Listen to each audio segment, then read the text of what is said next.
mo mga chefs ng prayer na binarabot sa pinag-anamot, no? Okay, atang ipangati ka rin ha. Kita tanan. Sige.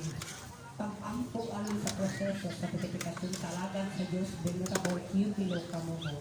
Ikang tanan, makagagahon o kanunay nga buhay Diyos. Ang inyong grasya ang bumaalang kanino. Mga Latinos, ang alaga Eupilo Kamuho. Sa paghahalan sa inyong alagad kanino.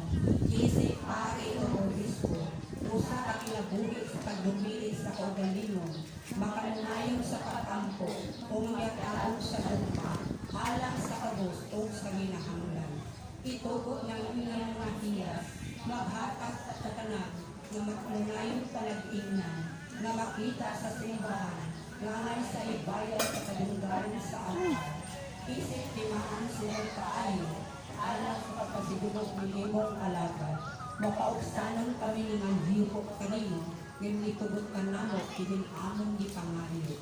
Pangayo ka, binirabot ko pilo ka mo, mga bata. Okay, sige, gitawag yun kami tanan, karon mga kurasa.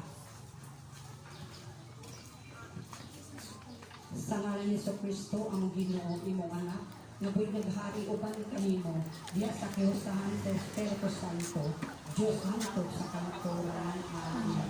Ang mga nano na